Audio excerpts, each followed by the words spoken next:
Brazil squad പ്രഖ്യാപിച്ചിട്ട് ഇത്രയും ദിവസമായിട്ട് നമ്മൾ ഒരു വീഡിയോ പോലും അതേ പറ്റിയിട്ട് ചെയ്തിരുന്നില്ല. അതിന്റെ കാരണം മറ്റൊന്നുമല്ല, ഞാനിങ്ങനെ സ്ക്വാഡ് എടുത്ത് നോക്കുന്നു, മൊത്തത്തിലൊന്ന് ഇങ്ങനെ നോക്കുന്നു, കുറെ കാര്യങ്ങൾ ചിന്തിക്കുന്നു, ആലോചിക്കുന്നു.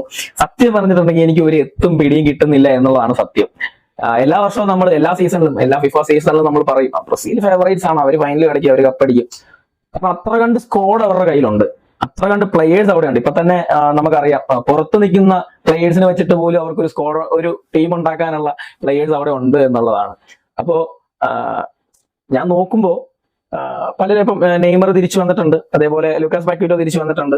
അപ്പം പക്ഷെ അതല്ല ഇവിടുത്തെ മെയിൻ. എനിക്കൊരു കോൺഫിഡന്റ് കുറവ് എവിടെയാണെന്ന് ചോദിച്ചു കഴിഞ്ഞാല് നമുക്കറിയാം, അതായത് Dani Alves, Thiago Silva, David Luiz, Marcelo, ഈ ഒരു ബാക്ക് ലൈനിന് ശേഷം പിന്നീട് ബ്രസീലിന് അങ്ങനെ ഒരു ബാക്ക് വാൾ സെറ്റപ്പ് ഉണ്ടായിട്ടില്ല എന്നുള്ളൊരു സത്യമാണ്. അപ്പം ഇപ്പോ ഈ സ്ക്വാഡിലുള്ള ഒരു ബാക്ക് ലൈൻ പോലും എനിക്ക് അത്ര കണ്ട് അങ്ങോട്ട് വിശ്വാസമില്ല. ആകെ പുറകിൽ വിശ്വസിക്കാൻ നമുക്ക് ആകെയുള്ളത് ആലിസൺ ബക്കർ മാത്രമാണ്. അപ്പൊ അത് എന്തായി തീരും എന്നുള്ള ഒരു വലിയ ഭയം ഒരു ബ്രസീൽ ഫാൻ എന്ന നിലയിൽ എന്റെ ഉള്ളിൽ കിടപ്പുണ്ട്. അപ്പൊ അതുകൊണ്ട് തന്നെ നമുക്ക് റൈവൽ ഫാൻസിനോട് കൊമ്പ് കോർക്കാനൊക്കെ ഒരു ചെറിയ പേടിയുണ്ട് എന്നുള്ള ഒരു സത്യമാണ്. പിന്നെ നമ്മൾ മിഡിലേക്ക് പോവുകയാണെങ്കിൽ ഞാൻ ഭയങ്കര കോൺഫിഡന്റ് ആണ് കേട്ടോ. കസിമിറോ ആൻഡ് ബ്രൂണോ ഗൊമേറസ്, മോനെ കസിമിറോ ഒക്കെ എമ്മാതിരി ഫോമിലാണെന്നറിയോ, യുണൈറ്റഡിലൊക്കെ വെച്ച് പുള്ളി തകർത്തുകൊണ്ടിരിക്കുകയായിരുന്നു. അപ്പം കസിമിറോ വൻ ഫോമിലാണ്. പിന്നെ ബ്രൂണോ ഗൊമേറസ് നമുക്കറിയാം, ആള് കിടിലമാണ് എന്നുള്ളതിൽ യാതൊരു സംശയവും നമുക്കില്ല. പിന്നെ നെയ്മർ വന്നിട്ടുണ്ട്, ലൂക്കാസ് പാക്വീറ്റോ ഉണ്ട്. പിന്നെ നമുക്ക് ഫ്രണ്ടിലേക്ക് അറ്റാക്കിങ്ങിലേക്ക് പോവുകയാണെങ്കിൽ അതൊരു മാരകമായ, ഏത് എതിരാളി കണ്ടാലും ഭയപ്പെടുന്ന രീതിയിലുള്ള ഒരു അറ്റാക്കിംഗ് ഒരു കൂട്ടം തന്നെയാണ് ബ്രസീലിനുള്ളത്. മാത്യൂസ് കുഞ്ഞ, ഇഗോർ തിയാഗോ, എൻട്രിക്, അതേപോലെ റഫീനിയോ, വിനീഷ്യസ് ജൂനിയർ. സോ അവിടെ നമുക്കൊന്നും നോക്കേണ്ട കാര്യമില്ല. പിന്നെ മാർട്ടിനെല്ലി.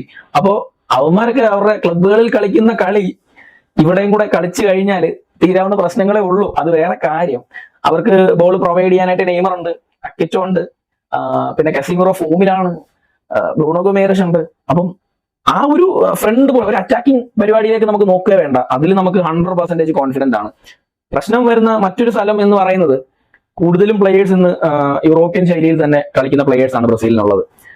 ബ്രസീലിയൻ ആ ഒരു ജിങ്ക സ്റ്റൈലിൽ കളിക്കുന്ന പ്ലേയേഴ്സ് എത്ര പേരുണ്ടെന്ന് ചോദിച്ചു കഴിഞ്ഞാൽ എനിക്ക് തോന്നുന്നു നെയ്മർ മാത്രമേ ഉണ്ടാവുള്ളൂ എന്ന് തോന്നുന്നു. പിന്നെ ലൂക്കാസ് പാക്വീറ്റോ കൂടെ ചേരുമ്പോൾ നെയ്മറുടെ കൂടെ പലപ്പോഴും അവരാ ഒരു കോംബോ ഒക്കെ കളിക്കുന്ന നമ്മൾ കണ്ടിട്ടുണ്ട്.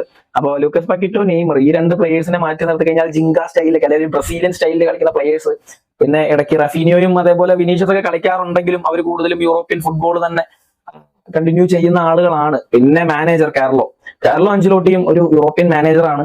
സോ ആള് ബ്രസീലിയൻ സ്റ്റൈലുമായിട്ട് അഡോപ്റ്റ് ആകുമോ, അതോ ഇനി ആള് മൊത്തത്തിലെടുത്തൊരു യൂറോപ്യൻ സ്റ്റൈലിലേക്ക് മാറ്റുമോ, നമുക്ക് അതേ പറ്റിയിട്ടൊന്നും യാതൊരു ധാരണയും ഇല്ല.